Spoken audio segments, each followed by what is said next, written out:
Hello student, welcome back to my channel Akash lecture. Student, अगर आप हिंदी का पेपर देने गए और हिंदी के पेपर में अगर आप लोगों को कुछ भी नहीं आ रहा तो हिंदी के पेपर को आप कैसे पास करोगे। मेरे प्यारों चो आज की इस वीडियो में यही बताने वाला हूं कि हिंदी के पेपर को आप कैसे पास करोगे। अगर आपकी तैयारी मेरे प्यारों चो 0% है, अभी तक किसी कारणवश अगर आप तैयारी नहीं कर पाए और डायरेक्ट आप एग्जाम हॉल में चले गए हो, तो एग्जाम हॉल में जाने के बाद जैसे ही हिंदी का पेपर आपके सामने आया, आपको उसमें से कुछ भी नहीं आ रहा है, तो आप हिंदी के पेपर को कैसे पास कर पाओगे। और यह पेपर 100 नंबर का है, तो 100 में मेरे प्यारों कम से कम आप 70 से लेकर 75 नंबर कैसे लाओगे, आज की इस वीडियो में यही बताने वाला हूं।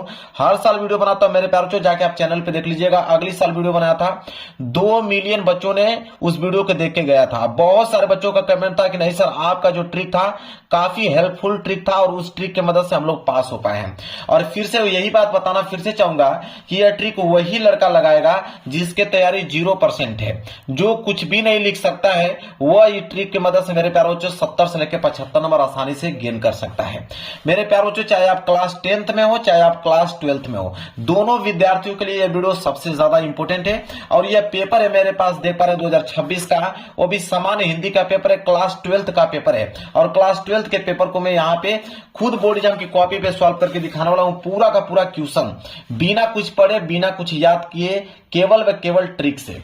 मेरे प्यारों, देखिए यहां पे 2 कैटेगरी के प्रश्न आपके पास बनेंगे। एक आएगा आपका ऑब्जेक्टिव, एक आएगा सब्जेक्टिव। दोनों का ट्रिक बताऊंगा, ऑब्जेक्टिव का भी बताऊंगा, साथ ही साथ सब्जेक्टिव का भी ट्रिक बताने वाला हूं। देखिए, अगर हिंदी के पेपर की अगर हम बात करें, थोड़ा आप समझ लीजिए, तो हिंदी का पेपर मेरे प्यारों 2 कैटेगरी में बन के आता है। 2 कैटेगरी में बन के आता है। एक आता है आपका सब्जेक्टिव और एक आता है आपका ऑब्जेक्टिव प्रश्न। तो पहले हम ऑब्जेक्टिव प्रश्न देख लेते हैं, इसके बाद हम सब्जेक्टिव प्रश्न पर जिक्र करेंगे। तो देखिए, सबसे पहले ऑब्जेक्टिव क्वेश्चन को बोलते हैं हम लोग MCQ question, multiple choice question. इसका ट्रिक क्या होता है उसको ध्यान से आपको समझना है। रूल नंबर फर्स्ट क्या कहता है मेरे प्यारों, और यह जो है जेन्युइन ट्रिक है मेरे प्यारों, 100% यह ट्रिक मेरे प्यारों आपके एग्जाम में काम करेगा। कह रहा है पहला ट्रिक ये है मेरे प्यारे बच्चों कि आपके पास 4 ऑप्शन रहेंगे, ए और ऑप्शन बी और ऑप्शन सी और ऑप्शन डी, और इन्हीं चारों ऑप्शनों में से कोई ना कोई एक ऑप्शन सही होगा। तो रूल नंबर फर्स्ट ये कहता है कि अगर इन चारों ऑप्शनों में से कोई भी अगर ऑप्शन आपको दिखे कि इनमें से सभी चारों ऑप्शनों में से कोई भी एक ऑप्शन आपको दिखे कि इनमें से सभी, तो आप यकीन मान के चलिए कि वही वाला ऑप्शन बिल्कुल आप लोगों का करेक्ट होगा। अगर इन चारों ऑप्शनों में से कोई एक ऑप्शन इनमें से सभी दिख गया, तो मेरे प्यारों 95% आप इसको करेक्ट मान के चलिए कि वो वाला ऑप्शन आपका बिल्कुल करेक्ट आंसर होगा। इसके बाद देखिए रूल नंबर सेकंड मेरे प्यारों, रूल नंबर सेकंड क्या कहता है कि अगर इन चारों ऑप्शनों में से अगर कोई भी ऑप्शन आपको दिखे कि इनमें से कोई नहीं, अगर इन चारों ऑप्शनों में से कोई भी एक ऑप्शन दिखे कि इनमें से कोई नहीं, तो मेरे प्यारों आपको पूरा का पूरा उसी वाले ऑप्शन पे क्लिक करके आना है। ये भी आपका 95% बिल्कुल करेक्ट है कि वो वाला ऑप्शन बिल्कुल सही होगा। ये रूल नंबर सेकेंड है। रूल नंबर थर्ड ये कहता है मेरे प्यारों कि अगर इन चारों ऑप्शनों में से कोई ऑप्शन अगर ये दिखे कि ए व 2, मतलब पहला और दूसरा ऑप्शन दोनों सही हैं, ठीक है, तो इस वाले ऑप्शन पे आप लोगों को क्लिक करना है। या तो इसमें से एक प्रश्न और बनता है कि पहला व ऑप्शन तीसरा यह सही है, तो मेरे प्यारों यह वाला ऑप्शन पे आप लोगों को क्लिक करके जाना है। अगर इन चारों ऑप्शनों में से जो ट्रिक बता रहा हूं, अगर इन चारों ऑप्शनों में से कोई भी इस प्रकार का ऑप्शन दिखे, तो उस वाले ऑप्शन पे आप लोगों को क्लिक करके आना है। और मेरे प्यारों एक चौथा ट्रिक आप लोगों को बताता हूं कि अलग टाइप के क्वेश्चन, ठीक है, अगर अलग टाइप के मेरे प्यारों कोई ऑप्शन दिखे, अलग टाइप के, अगर इन चारों ऑप्शनों में से कोई ऑप्शन अगर आपको अलग टाइप दिखे, समझ रहे हैं, तो आपको अलग टाइप का जो भी ऑप्शन दिख रहा होगा उस वाले ऑप्शन पे आप लोगों को क्लिक करके आना है। अब मेरे प्यारों जो ट्रिक बताने वाला हूं रूल नंबर 5, यह सबसे इंपॉर्टेंट ट्रिक है और यह ट्रिक मेरे प्यारे बच्चों हर एक ऑप्शन पे लागू होगा। वो यह है कि अगर चारों ऑप्शन अलग आ जाए, ऑप्शन ए अलग हो, ऑप्शन बी अलग हो, ऑप्शन सी अलग हो, ऑप्शन डी अलग हो, अगर चारों के चारों ऑप्शन अलग हो और इनमें से कुछ भी ऑप्शन न रहे, तब क्या करेंगे हम, तब वहां पे मेरे प्यारों हम लोग लगाएंगे तुक्का वाला ट्रिक। क्या लगाएंगे, तुक्का का ट्रिक लगाएंगे। और तुक्का वाला ट्रिक ये कहता है मेरे प्यारे बच्चों कि या तो ऑप्शन ए पे लगाइए या तो ऑप्शन सी पे लगाइए मेरे प्यारे बच्चों, ऑप्शन ए और ऑप्शन सी। अब यहीं पे मेरे प्यारे बच्चों दिमाग आपको लगाना है। यहाँ पे क्लास 10th वालों के लिए अलग ट्रिक हो जाती है और क्लास 12th वालों के लिए अलग ट्रिक हो जाती है।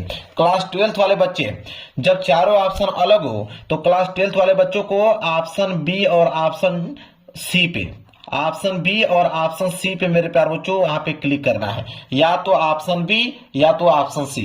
और क्लास 10th वाले बच्चे ध्यान दें, या तो ऑप्शन ए या तो ऑप्शन सी पे क्लिक करके आना है।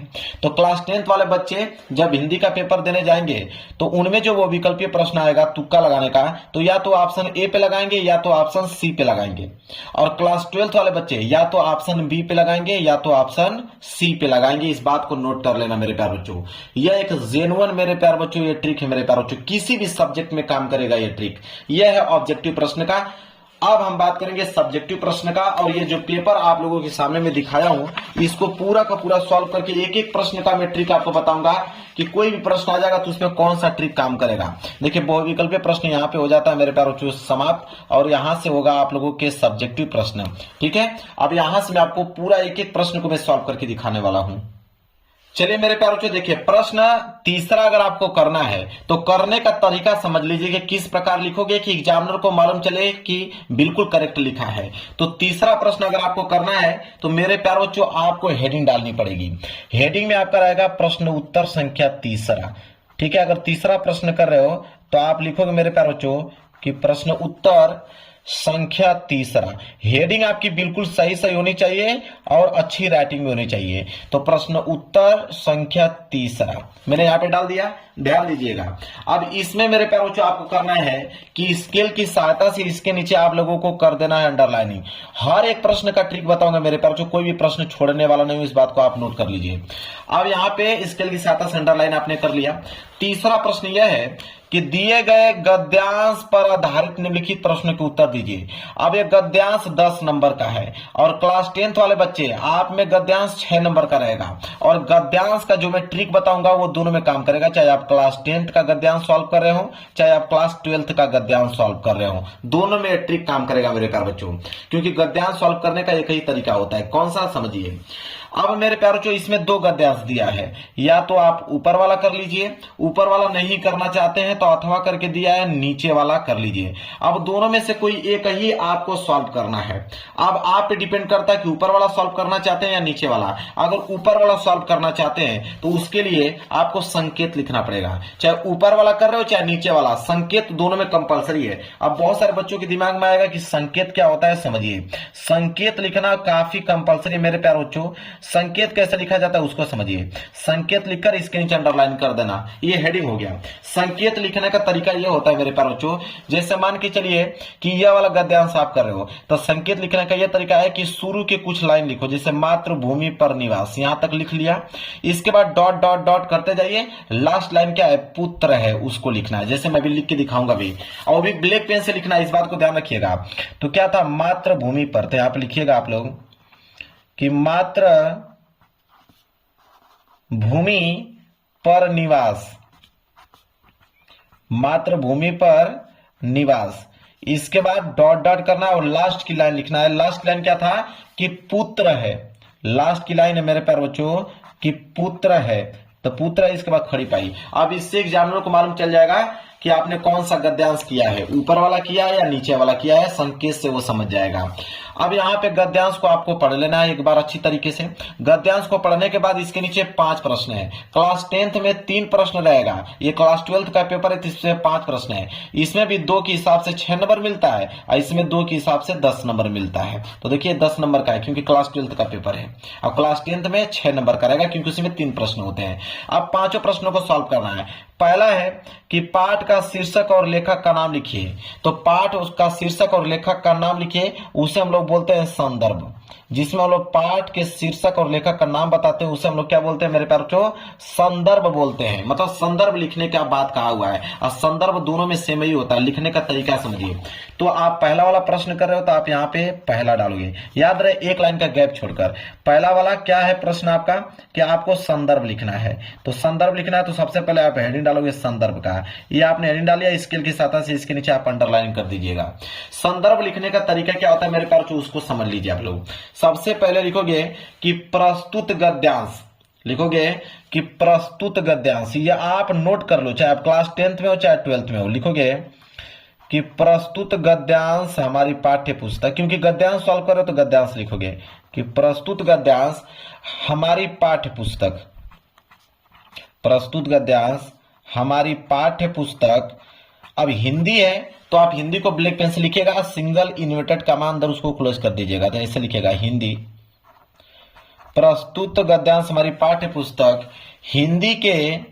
अब ये आपका गद्यांश है तो गदखंड से लिया गया होगा, तो आप गदखंड लिखेगा वो भी ब्लैक पेन से, कि प्रस्तुत गद्यांश हमारी पाठ्य पुस्तक हिंदी के गदखंड, हिंदी के गदखंड में संकलित, गदखंड में संकलित, गदखंड में संकलित। अब चैप्टर का नाम लिखना है, तो ये जो मेरे प्यार बच्चों लिया गया है, आप देखिए जैसे यहाँ पे देखिए जब इस गद्यांश को पढ़ोगे तो यहाँ पे राष्ट्र की बात किया गया है, ऊपर भी राष्ट्र की बात किया गया है, यहाँ पे भी राष्ट्र का प्रयोग किया गया है, यहाँ पे स्वरूप का प्रयोग किया गया है, तो आप समझ जाएंगे कि यह राष्ट्र का स्वरूप चैप्टर से लिया गया है। किस चैप्टर से लिया गया है? राष्ट्र के स्वरूप चैप्टर से। और न मालूम चले तब कौन सा ट्रिक लगाओगे, अभी मैं बताता हूं। तो आप लिखोगे राष्ट्र के, राष्ट्र का स्वरूप है ना, तो राष्ट्र का स्वरूप नामक पाठ से लिया गया है। अब जिस बच्चे को पाठ का नाम नहीं मालूम है कि यह राष्ट्र का स्वरूप चैप्टर से लिया गया है, तब क्या करोगे? तो मेरे प्यारे बच्चों आपकी किताब में ध्यान से समझिएगा, इसको समझने का प्रयास कीजिए। आपकी किताब में किसी भी चैप्टर का, वो भी गद्यांश का, गद्यांश का किसी भी चैप्टर का नाम मालूम है मेरे प्यारे बच्चों, वहां पे आप उस चैप्टर का नाम लिख सकते हो, कोई दिक्कत नहीं, नंबर आपको मिल जाएगा। किसी भी चैप्टर का नाम मालूम है यहाँ पे लिख के चले आइएगा। तो राष्ट्र का स्वरूप नामक पाठ से लिया गया है। जिनको मालूम होगा तो लिख देंगे, जिनको नहीं मालूम होगा वो किसी भी चैप्टर का नाम लिख सकते हैं। तो संकलित राष्ट्र का स्वरूप नामक पाठ से लिया गया है, नामक पाठ से लिया गया है, लिया गया है, खड़ी पाई लिया गया है, जिसके लेखक, जिसके लेखक। अब लेखक का नाम लिखना है, किसके लेखक कौन है? तो हमको मालूम है कि राष्ट्र के स्वरूप चैप्टर के लेखक हैं डॉक्टर वासुदेव शरण अग्रवाल, और जिनको नहीं मालूम होगा वो किसी भी लेखक का नाम यहाँ पे लिख सकते हैं, कोई दिक्कत नहीं है। तो हमको तो मालूम है कि कौन है, डॉक्टर वासुदेव, डॉक्टर वासुदेव शरण अग्रवाल जी, डॉक्टर वासुदेव शरण अग्रवाल ये इनके लेखक हैं। अगर आपको नहीं मालूम है तो आप किसी भी लेखक का नाम यहाँ पे लिख लीजिएगा, अग्रवाल जी है। अब मेरे प्यारे बच्चों आपको बताता हूं कि ये संदर्भ बिल्कुल हो गया कंप्लीट। संदर्भ इसी तरह लिखना है, ठीक है। लिखने का ट्रिक आपको समझ में आ गया। चैप्टर का नाम नहीं मालूम है, किसी भी चैप्टर का नाम लिख दो। लेखक का नाम नहीं मालूम है, किसी भी लेखक का नाम लिख दो, आपको नंबर मिलेगा, 100% नंबर आपको मिलेगा मेरे प्यारे बच्चों। लिखने का तरीका यही होना चाहिए, आपको बता देता हूं। क्लियर है? अब इसका एक लाइन का गैप छोड़कर आप दूसरे प्रश्न का यहाँ पे जवाब देंगे। अब दूसरा प्रश्न मेरे प्यारे बच्चों क्या है, देखिए दूसरा प्रश्न यह है कि राष्ट्र की कल्पना कब असंभव है। अब मेरे प्यारे बच्चों यहाँ पे इसका मिल जाएगा, देखिए राष्ट्र की कल्पना असंभव है। कब असंभव है? कि पृथ्वी हो और मनुष्य न हो तो राष्ट्र की कल्पना असंभव है। यही वाली लाइन यहाँ पे आप लोगों को छाप देना है। मतलब जो जो प्रश्न, आप तीसरा भी प्रश्न दिया कि पृथ्वी और जन दोनों मिलकर क्या करते हैं, ठीक है। तो अब इसका आंसर इससे में से मेरे प्यारे बच्चों मिल जाएगा आप लोगों को, जब आप पढ़ोगे तो आराम से आप लोगों को मिल जाएगा।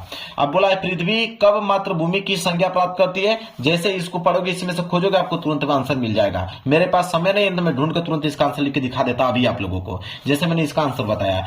मेन चीज है यह वाला रेखांकित अंश की व्याख्या। बाकी ये जितने भी आपको प्रश्न दिखे ये सब इसी पैसेज में से मिल जाते हैं, उसका एक एक लाइन का आंसर होता है, लिख दोगे। मेन होता है इसका कि संदर्भ कैसे लिखोगे और इसका व्याख्या कैसे करोगे। बाकी जितने भी बीच में प्रश्न दिए होते हैं उसका आंसर खुद मिल जाता है पैसेज में से मेरे प्यारे बच्चों। तो रेखांकित अंश की व्याख्या, मान लीजिए पांचवा प्रश्न अगर आप कर रहे हो, इसको मैं कैंसिल कर देता हूं। पांचवा प्रश्न अगर आपको करना है रेखांकित अंश की व्याख्या, तो हेडिंग आप डालोगे रेखांकित अंश की व्याख्या। रेखांकित अंश की व्याख्या, रेखांकित अंश की व्याख्या यहाँ पे हेडिंग आपको डाल देना है मेरे प्यारों। रेखांकित अंश की व्याख्या हल करने का तरीका क्या होता है, अगर नहीं आपको आता है तो देखिए, रेखांकित अंश की व्याख्या अगर आप सॉल्व कर रहे हो तो आप लिखोगे कि लेखक, देखिए ट्रिक समझिए, लिखोगे कि लेखक, यहाँ पे लेखक का नाम लिख दिएगा कि लेखक डॉक्टर वासुदेव शरण अग्रवाल जी कहते हैं कि, क्या लिखोगे, कहते हैं कि, कहते हैं कि, क्या कहते हैं कि, समझिए जहां तक अंडरलाइन किया होगा, यहां तक अंडरलाइन किया गया, इसी की व्याख्या करना। तो आप लिखोगे कि लेखक कहते हैं कि पृथ्वी मातृभूमि की संज्ञा प्राप्त करती है। पृथ्वी माता है और जन सच्चे और अर्थों में पृथ्वी का पुत्र है। अब इसका हमें क्या करना है, व्याख्या करना है। तो मैं आपको ट्रिक बताऊं, बहुत सिंपल ट्रिक है। आप लिखिएगा कि पृथ्वी मातृभूमि की संज्ञा प्राप्त करती है। जो लाइन दिया हुआ है सेम टू सेम वही लाइन आप लोगों को यहां पे लिख देना है। लिखने के बाद इस चीज को अपने बारे में कि पृथ्वी मातृभूमि की संज्ञा प्राप्त करती है, अब इसके बारे में आप क्या जानते हो अपने शब्दों में बनाकर अपने शब्दों में इसको व्यक्त कर देना है। ठीक है, इसके बाद अगला लाइन क्या लिखोगे, अगला लाइन यहां लिखोगे कि पृथ्वी माता है और जन सच्चे अर्थों में पृथ्वी का पुत्र है। इसके बारे में जो भी जानकारी होगी, जो भी चीज आप अपने भाषा में बनाकर लिखना चाहते हैं, अगली लाइन में उसके बारे में आप लोगों को मेंशन कर देना है। मतलब कि अगर 2 लाइन अंडरलाइन किया हुआ है तो उसका व्याख्या कम से कम आपको 5 या 6 लाइन में करना है। 5 या 6 लाइन में अपने शब्दों में लिख दोगे, आपको आंसर मिल जाएगा, यकीन मानिए। तो यह हो गया गद्यांश सॉल्व करने का ट्रिक। ठीक है, समय ले रहा हूं लेकिन आपको जेन्युइन ट्रिक बता रहा हूं। ठीक है, गद्यांश सॉल्व कर लोगे, कोई दिक्कत नहीं। अब चाहे क्लास 10th में हो चाहे क्लास 12th में, दोनों में गद्यांश आएगा तो यही ट्रिक आप लगाओगे। अब बारी आती है मेरे प्यारों को यहाँ पे पद्यांश सॉल्व करने का। पद्यांश सॉल्व करने का ट्रिक यही बता देता हूं मेरे प्यारों को, उसका भी सेम ट्रिक है, सेम ट्रिक है मेरे प्यारों को। अगर आपको पद्यांश सॉल्व करना है तो प्रश्न उत्तर चौथा है, तो आप लिखोगे यहाँ पे प्रश्न उत्तर संख्या 4, यहाँ पे क्या लिखोगे 4। इसके बाद संकेत लिखोगे कि आप यह वाला कर रहे हो कि आपको पीछे अथवा करके दिया है यह वाला कर रहे हो, वो संकेत से मालूम चल जाएगा। मान लीजिए ये वाला कर रहे हो, संकेत लिखना है तो तुम मानसहीन, शुरू को लाइन यहां पे लिख दोगे, डॉट डॉट करते जाओगे, लास्ट की लाइन क्या है कि संस्कृति समासीन, इसको यहां पे लिख दोगे। ये संकेत का काम करेगा, जैसे यहां पे संकेत लिख दीजिएगा।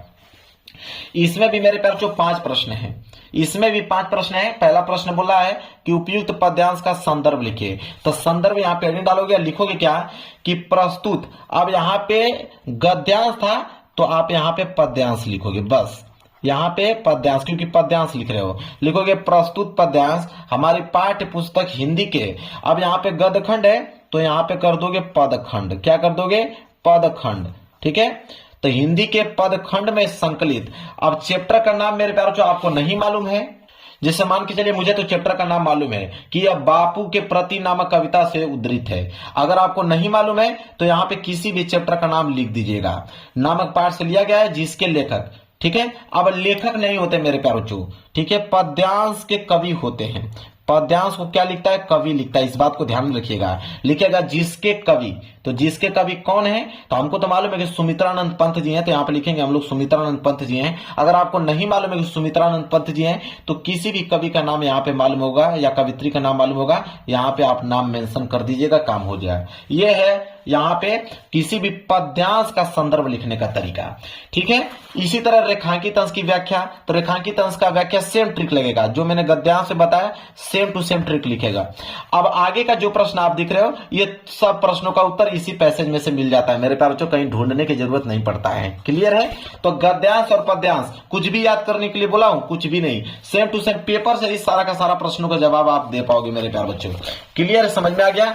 अब आइए अगले प्रश्न की तरफ। प्रश्न संख्या 5वें का क, यह है कि निम्नलिखित में से किसी एक लेखक का साहित्यिक परिचय देते हुए उनके प्रमुख कृतियों का उल्लेख कीजिए। अब मेरे प्यारे बच्चों यहाँ पे आ गया साहित्यिक परिचय, कह रहा है कि 80 शब्द में लिखना है।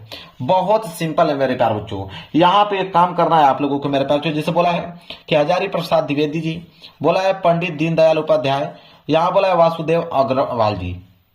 चलिए तो देखिए ट्रिक क्या होता है मेरे प्यारे बच्चों। तो मान लीजिए अगर हमको लिखना है हजारी प्रसाद द्विवेदी जी का, तो पांचवें का क है तो आप डालोगे कि प्रश्न उत्तर संख्या पांचवें का क, ठीक है, पांचवें का क। अब यहाँ पे हजारी प्रसाद द्विवेदी जी पहला है तो यहाँ पे डालिएगा पहला, ठीक है, क्या डालिएगा पहला, हजारी प्रसाद द्विवेदी जी। मेन चीज ये है मेरे प्यारे बच्चों, आपको नाम मालूम होना चाहिए, डॉक्टर हजारी प्रसाद द्विवेदी, जन्म आपको सन 1907, जन्म स्थान बलिया दुबे का छपरा जिला, पिता का नाम अनमोल द्विवेदी, माता का नाम ज्योतिषमती देवी, मृत्यु 19 मई 1989 में हुआ था, रचनाएं बाण भट्ट की आत्मकथा। यह पॉइंट अगर आपको याद हो गया, इसको बॉक्स में बनाकर घेर देना है। इतना पॉइंट याद हो गया, आगे का मेरे प्यारों चो यहाँ पे जीवन परिचय डाल के लिखना चालू कर दीजिएगा यहीं से कि डॉक्टर हजारी प्रसाद द्विवेदी का जन्म सन 1907 ईस्वी में दुबे के छपरा नामक गांव में हुआ था, ठीक है, और उनके पिता का नाम अनमोल द्विवेदी तथा माता का नाम ज्योतिषमती देवी था, ज्योतिषमयी था। अब मृत्यु डायरेक्ट मत लिखिएगा, उनके बीच में लिख दीजिएगा मेरे प्यारे बनाकर कि उनका जीवन बहुत कठिनाइयों से बीता और गणित में कमजोर होने के कारण वो आगे की शिक्षा प्राप्त न कर पाए। घर पे इन्हें हिंदी उर्दू फारसी भाषाओं का अच्छा ज्ञान प्राप्त किया, ठीक है, और लास्ट में किसी कारणवश किसी रोग के कारण उनका मृत्यु सन 19 मई और सन 1989 ईस्वी में हो गया। उनकी महत्वपूर्ण रचनाएं थी बाण भट्ट की आत्मकथा। बस बात खत्म। यह होता है जीवन परिचय लिखने का तरीका है मेरे प्यारे बच्चों। मेन टॉपिक या संक्षिप्त परिचय याद होना चाहिए, इसी तरह आप लोगों को लिखना है। समझ में आ गया? चलिए इसको भी साइड कर देता हूं। इसी तरह मेरे प्यारे बच्चों कवि का साहित्यिक परिचय आएगा, सेम टू सेम वही ट्रिक लगाना जो मैंने अभी जस्ट बताया। किसी का भी लिख रहे हो, मान लीजिए जयशंकर प्रसाद जी का लिख रहे हो तो आपको वही ट्रिक लगाना है। मैं दिखा भी देता हूं आप लोगों को। देखिए जयशंकर प्रसाद जी का यही ट्रिक लगाना है, सिर्फ नाम मालूम होना चाहिए। जयशंकर प्रसाद, जन्म 1889, स्थान काशी वाराणसी में, पिता का नाम देवी प्रसाद, माता का नाम मुन्नी देवी और मृत्यु सन 1937, रचना उनके कमैनी लहर झरना। यह 5-7 टॉपिक याद है और इसी में बनाकर आप लोगों को लिख दोगे कि जयशंकर प्रसाद का जन्म सन 1889 ईस्वी में हुआ था। कहां पे हुआ था? वह काशी में हुआ था, वाराणसी नामक स्थान पर। पिता का नाम देवी प्रसाद, माता का नाम मुन्नी देवी था और वह बचपन में ही गणित में कमजोर होने के कारण वो आगे की शिक्षा प्राप्त नहीं कर पाए। उनकी आर्थिक स्थिति बहुत कमजोर हो गई और जितना भी धन उनके पास बचा था उन्होंने उसको बेचकर जितना कर्जा लिया था उन्होंने ऋण को वापस कर दिया और घर पर इन्होंने स्वाध्याय हिंदी उर्दू फारसी अच्छी भाषाओं का ज्ञान किया। उन्होंने बहुत सी रचना लिखी जो कि काफी प्रसिद्ध है और क्षय रोग के कारण उनकी मृत्यु सन 1937 ईस्वी में हो गया। और उनकी महत्वपूर्ण रचनाएं लहर कमैनी झरना इत्यादि महत्वपूर्ण उनकी रचनाएं हैं। समझ में आ गया ट्रिक? आप लोगों को इसी तरह लिखना है। इसके बाद मेरे प्यारे को देखिए, अब खून की रिश्ता या पंचलाइट कहानी का सारांश लिखिए। अब मेरे प्यारे को पंचलाइट कहानी एक बार आप सबने पढ़ी होगी या खून का रिश्ता कहानी एक बार आपने पढ़ी होगी। तो जो अब बस कहानी है, कहानी तो वैसे भी कोई सुना देता है, आप लोगों को याद हो जाता है। तो अगर एक बार भी आपने पढ़ा हुआ है मेरे प्यारे बच्चों तो इसको आसान शब्दों में लिख सकते हो। 80 शब्द तो भाई अपने तरीके से बनाकर लिख सकते हो। तो ये बहुत आसान है। अगर ये नहीं लिखना चाहते हो तो बहादुर कहानी आपने पढ़ा होगा और लाठी कहानी पढ़ा होगा, तो इन दोनों में से कोई एक लिख दीजिएगा। तो मैं आपसे निवेदन करूंगा कि एक बार इन कहानी को बस इसी तरह सुन लीजिएगा, ठीक है? 5 मिनट सुन भी लोगे ना तो आपके दिमाग में कहानी बैठ जाएगा और उसको अपनी भाषाओं में व्यक्त कर दोगे। इसके बाद है स्वपठित खंड काव्य के आधार पर किसी एक खंड के प्रश्न उत्तर दीजिए। अब खंड काव्य तो मेरे पास जो जिला बाज जाता है, तो सबसे पहला काम करना है कि इस वीडियो को देख रहे हो तो देखने के बाद अपने जिला का नाम पता करना कि आपके जिले का नाम क्या है। उसके बाद आप पता कीजिएगा कि आपके जिले में कौन सा खंड काव्य पूछा जाता है। देखिए क्लास 10th में भी खंड काव्य पूछा जाता है और क्लास 12th में भी खंड काव्य पूछा जाता है। जैसे क्लास 12 का ही पेपर है तो खंड काव्य पहली बात जिला अपने नाम पता कीजिएगा। आपके जिला में कौन सा खंड काव्य पूछा जाता है उसको आप पता कीजिएगा। मान लीजिए अगर आपके जिला में मुक्तिज्ञ खंड काव्य पूछा जाता है तो उसको आपको पढ़ लेना है एक बार कि उसके बारे में कौन की कहानी के बारे में किसका चरित्र चित्रण दिया है। जैसे यहाँ बोला है कि मुक्तिज्ञ खंड काव्य के आधार पर गांधी जी का चरित्र चित्रण। अब गांधी जी के बारे में जो भी चीज जानते हो लिखना चालू कर देना। उन्होंने आंदोलन क्या किया, हमारे देश के लिए गांधी जी का क्या योगदान था, यही सारी चीजें बनाकर लिखना है। जैसे ही मेरे प्यारों से 1 या 1.5 पेज में उसको बनाकर अपनी भाषा में व्यक्त कर दोगे, एग्जामिनर खुश होकर आपको 5 नंबर दे देगा। बहुत बड़ी बात नहीं है मेरे प्यारों, इसको सॉल्व करना। चलिए अब मेरे प्यारों जो आ गया खंड ख। अब खंड ख अगर आपको सॉल्व करना है तो आप हेडिंग डालोगे मेरे प्यारों जो यहाँ पे खंड ख। खंड ख हेडिंग डालने के बाद यहाँ पे सिंगल इन्वर्टेड कामा के अंदर और स्केल की सहायता से नीचे अंडरलाइनिंग कर दीजिएगा। अब प्रश्न उत्तर संख्या 8वां है तो आप लिखोगे यहाँ पे कि प्रश्न उत्तर संख्या 8वां। प्रश्न उत्तर संख्या 8वां। अब प्रश्न उत्तर संख्या 8वां का क करने वाले हो तो आप यहां लिखिएगा क। अब क्या है मैं अभी आपको दिखाता हूं, इसका भी ट्रिक समझाता हूं। दिए गए संस्कृत गद्यांशों में से किसी एक का ससंदर्भ सहित हिंदी में अनुवाद कीजिए। चाहे आप क्लास 12th में चाहे 10th में, सब में आता है संस्कृत का गद्यांश। एक ट्रिक बताऊंगा, वही ट्रिक सब में काम करेगी मेरे प्यारों, इस बात को नोट कर लो। देखिए इसमें दो ही चीज होता है, एक आपको संदर्भ लिखना होता है और एक आपको इसका हिंदी अनुवाद लिखना होता है। ठीक है, बस हिंदी अनुवाद लिखना होता है मेरे प्यारे बच्चों, संदर्भ और हिंदी अनुवाद लिखना होता है। संदर्भ इसका इतना आसान होता है ना, आपको क्या ही बताऊं। देखिए यहां पे लिखिएगा, आप पहले संकेत लिख लीजिएगा। संकेत, संकेत लिखने का तरीका मैंने आपको बताया कैसे लिखना है मेरे प्यारे बच्चों। शुरू की कुछ लाइन डॉट डॉट करते हुए लास्ट की कुछ लाइन, ये संकेत का काम करेगा। इसके बाद संदर्भ लिखना है तो एक लाइन का गैप छोड़कर आप हेडिंग डालेंगे संदर्भ। संदर्भ किसी भी संस्कृत के गद्यांश का कैसे लिखा जाता है उसको समझिए। आप लिखिएगा मेरे प्यारे बच्चों कि प्रस्तुत गद्यांश, क्या लिखिएगा, क्योंकि संस्कृत का गद्यांश है तो आप लिखिएगा प्रस्तुत गद्यांश। प्रस्तुत गद्यांश हमारी पाठ्य पुस्तक, प्रस्तुत गद्यांश हमारी पाठ्य पुस्तक। अब यहां पे संस्कृत लिया गया है, संस्कृत से, तो आप देखिए इंटर में जितने बच्चे होंगे, ठीक है, तो यहां पे लिखेंगे चाहे आप इंटर में हो चाहे आप क्लास 10th में हो। तो देखिए इंटर में तो चलता है संस्कृत दिनदर्शिका, तो आप लिखिएगा कि प्रस्तुत गद्यांश हमारी पाठ्य पुस्तक, और हाई स्कूल वाले बच्चे लिखेंगे संस्कृत खंड, ठीक है, और इंटर वाले बच्चे लिखेंगे कि संस्कृत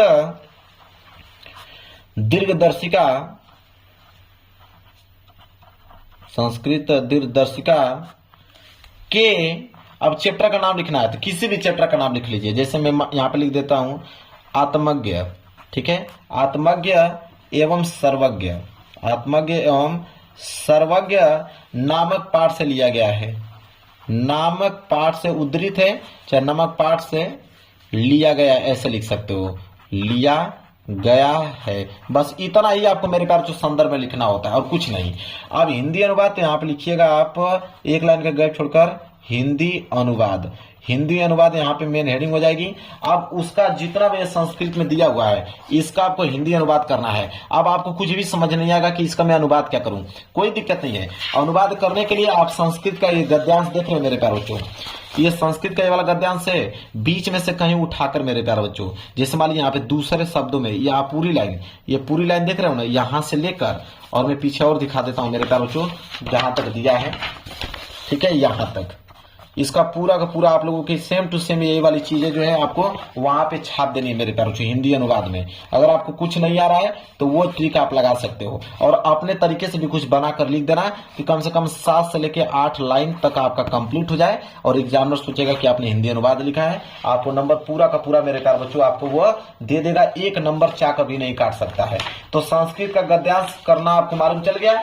इसी तरह मेरे प्यारे बच्चों संस्कृत का पद्यांश है, संस्कृत के पद्यांश में भी सिर्फ संदर्भ लिखा जाता है और हिंदी अनुवाद लिखा जाता है, और same trick, same to same trick ये भी काम करेगा, सेम टू सेम ट्रिक। बस याद रखें मेरे प्यारे बच्चों आप लोग कि जब इसका संदर्भ लिख रहे हो तो गद्यांश की जगह पे आप इसको कर देना है पद्यांश, ठीक है, गद्यांश की जगह पे आपको क्या कर देना है, पद्यांश कर देना है मेरे प्यारे बच्चों। जैसे यहाँ पे लिखा है ना कि प्रस्तुत गद्यांश हमारी पाठ्य पुस्तक, तो यहाँ पे लिखिएगा प्रस्तुत पद्यांश हमारी पाठ्य पुस्तक, बाकी सेम टू सेम ट्रिक लगा दीजिएगा, संस्कृत का पद्यांश भी कंप्लीट हो जाएगा मेरे प्यारे बच्चों, कोई दिक्कत नहीं। बाकी ये तो छोटी छोटी चीजें हैं, और मेन चीज की इसमें परेशानी होता है, मेन चीज होता है मेरे प्यारे बच्चों, देखिए रस छंद अलंकार, ये तो आप लोग कर ही लोगे अपने से, कोई दिक्कत नहीं है। और ये आपका आता है ये वाला कि अपठित गद्यांश, अपठित गद्यांश आता है, ये बहुत सिंपल होता है। इसमें 3 प्रश्न होते हैं मेरे प्यारे बच्चों, और तीनों प्रश्नों के उत्तर जैसे ये पढ़ोगे इसका आंसर इसी में से मिल जाएगा, ठीक है। जैसे बोला है यहाँ पे मेरे प्यारे बच्चों कि जीवन का परम उद्देश्य क्या है, तो आप यहाँ पढ़ोगे ना कि आचरण का विकास जीवन का परम उद्देश्य है, लो आंसर मिल गया। ये पहला ही आंसर यहाँ पे क्या हो गया कि आचरण का विकास जीवन का परम उद्देश्य है। यही पूछा ना कि जीवन का परम उद्देश्य क्या है, तो आप लिखोगे कि आचरण का विकास ही जीवन का परम उद्देश्य है। फिर आचरण के विकास के संबंध में क्या विचार आवश्यक है, ठीक है। अब मेरे प्यारे बच्चों लिखोगे यहाँ पे, जैसे पढ़ोगे कि जब उनका आचरण के विकास के साधनों के संबंध में विचार करना होगा, तो आचरण के विकास के लिए जितने कर्म और उनके सबको आचरण के संगठनकर्ता धर्म के अंग मानना पड़ेगा। ठीक है, इसी को आपको आंसर बना के मेरे प्यारों यहाँ पे लिख देना है। फिर आध्यात्मिक और संकटकर्ता शब्दों का क्या अर्थ है, तो आप मेरे प्यारों यहाँ पे जब इसको ढूंढोगे, संकटकर्ता का भी अर्थ यहाँ पे मिल गया मेरे प्यार बच्चों। ठीक है, आध्यात्मिक का भी आप लोगों का अर्थ यहीं पे मिल जाएगा। देखिए यहाँ पे लिखा है आध्यात्मिक का अर्थ मिल जाएगा। कि आध्यात्मिक का अर्थ ये होता है कि जीवन में वर्तमान है, मतलब कि जो संसार के संभूत शारीरिक, प्राकृतिक और मानसिक। ठीक है, इस तरह आपको बना कर लिख देना है। तो अपठित गद्यांश में इसका आंसर इसी में से आपको मिल जाना है, कोई दिक्कत नहीं है। बाकी हास्य रस है, चाहे वीर रस है, चाहे श्लेष अलंकार है, चाहे उत्प्रेक्षा अलंकार है, यहाँ पे चाहे सोरठा है, चाहे चौपाई छंद है, ये तो आप लोगों को मैं ट्रिक बता दिया हूं। मेरे चैनल पे जाके देख लीजिएगा कि रस छंद अलंकार लिखने का ट्रिक बाई आकाश लेक्चरर आपको मिल जाएगा तुरंत मेरे प्यारे बच्चों। अब बात करें अगर हम, तो यहाँ पे पत्र लेखन की बात करें, पत्र लेखन बहुत ही ज्यादा सिंपल होता है। मैं इसका ट्रिक आप लोगों को बताता हूं। जैसे मान लीजिए बोला है कि अपने नगर में संक्रामक बीमारियों को रोकथाम के संबंध में स्थानीय निकाय के अधिकारी को एक पत्र लिखिए। ठीक है, देखिए पत्र लेखन सबसे आसान होता है, 6 नंबर फ्री में आपको मिल जाएगा। प्रश्न उत्तर संख्या 13 है, तो आप हेडिंग डालिएगा यहाँ पे प्रश्न उत्तर संख्या 13 लिखिएगा। प्रश्न उत्तर संख्या 13, प्रश्न उत्तर संख्या 13 स्केल की सहायता से अंडरलाइन कर लीजिएगा। अब मेरे प्यारे बच्चों देखिए कैसे लिखोगे। सबसे पहले मेरे प्यारे बच्चों किसको लिख रहे थे, अपने नगर में संक्रामक बीमारियों की रोकथाम के संबंध में स्थानीय निकाय के जो अधिकारी उनको पत्र। तो अधिकारी को पत्र लिख रहे हो तो अधिकारी का एड्रेस आपको लिखना पड़ेगा। ठीक है, यहां पे मेरे प्यारे बच्चे सबसे पहले लिखिएगा, मैं बता देता हूं, यहां से स्टार्ट कीजिएगा। सबसे पहले आप लिखिए सेवा में। ठीक है, लिखिए मेरे प्यारे बच्चों यहां पे सेवा में। ठीक है, सेवा में लिखने के बाद मेरे प्यारे बच्चों यहाँ पे कमा लगाइएगा, फिर लिखिएगा स्वास्थ्य अधिकारी, उनको लिख रहे हैं ना, तो आप लिखिएगा स्वास्थ्य अधिकारी, सेवा में स्वास्थ्य अधिकारी, फिर कमा लगाइए, फिर लिखिएगा नगर आयुक्त, नगर आयुक्त महोदय जी, नगर युक्त महोदय, फिर कमा लगाइएगा। नगर निगम है ना, तो आप लिखिएगा नगर निगम, क्योंकि नगर निगम के हैं तो नगर निगम। अब उनका एड्रेस कहां पे भी है, मान लीजिए मेरठ में है तो आप लिखिएगा मेरठ, मेरठ कहां पड़ता है, उत्तर प्रदेश में, तो आप लिखिएगा उत्तर प्रदेश, उत्तर प्रदेश, ये एड्रेस है मेरे प्यारे बच्चों। ठीक है, इसके बाद मेरे प्यारे बच्चों यहां पे लिखिएगा डेट, क्या लिखिएगा, दिनांक, कि किस डेट को यहां पे लिख रहे हो। दिनांक लिखने के बाद अगली हेडिंग रहेगी विषय, कि किसके बारे में लिख रहे हो मेरे प्यारे बच्चों। तो यहां पे किसके बारे में लिख रहे थे, कि संक्रामक बीमारियों के रोकथाम के संबंध में, यहां पे लिखिएगा संक्रामक बीमारियों के रोकथाम के संबंध में हम लोग यह पत्र लिख रहे हैं। ठीक है, इसके बाद मेरे प्यारे बच्चों यहां पे लिखिएगा मान्यवर, क्या लिखेंगे कि मान्यवर। अब यहां से तो बिल्कुल आसान होता है, यहां पे क्या लिखिएगा, अपनी कहानी लिखिएगा कि आखिरकार गंदगी फैल रही है किसके कारण। तो यहां पे लिख दीजिएगा कि ऐसे लिख सकते हैं कि दुख के साथ कहना पड़ रहा है कि पिछले कुछ दिनों से हमारे नगर में चारों ओर जो है वो गंदगी फैली है, जिसके कारण नगरवासियों को काफी कष्ट हो रहा है। नगर में जहां तहां सड़कों पर गलियों में पानी बहता हुआ नजर आ रहा है, कूड़ा कचरा बहता हुआ नजर आ रहा है, जिससे पशुओं को मतलब वहां पे जमावट फैला हुआ है। चारों ओर फैली गंदगी के कारण पूरे नगर में मक्खियां और मच्छर फैल गए हैं, और जिससे तरह तरह से बीमारियां फैलने का डर बना हुआ है। आपसे निवेदन है कि हमारे नगर में जल्दी से जल्दी साफ सफाई करवाएं, ताकि नगरवासियों को ठीक है अच्छा जीवन, मतलब जो नरकीय जीवन है वो नरकीय जीवन जीने से क्या हो, छुटकारा मिल सके हमें। इतना लिखने के बाद लास्ट में यहाँ पे लिख दीजिएगा धन्यवाद, लास्ट में यहाँ पे लिख दीजिएगा धन्यवाद। और यहाँ पे प्रार्थी, मतलब प्रार्थी का नाम होना चाहिए, यहाँ पे क ख ग, बस बात खत्म। अब इससे आसान तरीका कोई नहीं बताएगा, पत्र लेखन बहुत सिंपल है, नंबर उठ जाता है इसका। इसके बाद एक और बच गया आपका निबंध। तो निबंध में मेरे प्यारे याद रखिए, यहाँ पे आपके 5 निबंध है, इन 5 में से किसी एक विषय पे निबंध लिखना है। जब भी निबंध लिख रहे हो इस बात को ध्यान रखिएगा कि पहली हेडिंग होना चाहिए प्रस्तावना, इस बात को नोट कर लो, पहली हेडिंग प्रस्तावना होनी चाहिए और लास्ट की हेडिंग होना चाहिए उपसंहार। तो प्रस्तावना और उपसंहार, पहली हेडिंग प्रस्तावना होनी चाहिए, लास्ट हेडिंग उपसंहार, और बीच में कम से कम 5 या 6 हेडिंग बीच में होना चाहिए, ये बात बता देता हूं, क्योंकि 9 नंबर मिलता है। क्लास 12th वाले बच्चे 9 नंबर के लिए, क्लास 10th में 7 नंबर का निबंध पूछा जाता है, इस बात को ध्यान रखिएगा। तो 5 से लेकर 6 हेडिंग बीच में होना चाहिए, और पहली हेडिंग प्रस्तावना और लास्ट हेडिंग उपसंहार होना चाहिए। इतना काम अगर आपने कर दिया तो आपको निबंध पे पूरे 9 के 9 नंबर मिलने वाले हैं। अब मेरे पास ये पेपर हो गया बिल्कुल समाप्त। अब बताए कुछ भी याद करने की जरूरत है नहीं, मैंने एक बार फिर से बताया हूं, जिसकी तैयारी 0% है, जिसको कुछ नहीं नहीं आया है, वो बैठ गया एग्जाम हॉल में और वो पास होना चाहता है, तो मेरी ट्रिक की मदद से मेरे प्यारों वो 100 में 70 से 75 नंबर ला सकता है। वीडियो पसंद आए तो लाइक कर देना, चैनल पे नहीं हो तो चैनल को जरूर सब्सक्राइब कर लेना। मिलेंगे एक प्यारे से नेक्स्ट वीडियो में, तब तक के लिए धन्यवाद।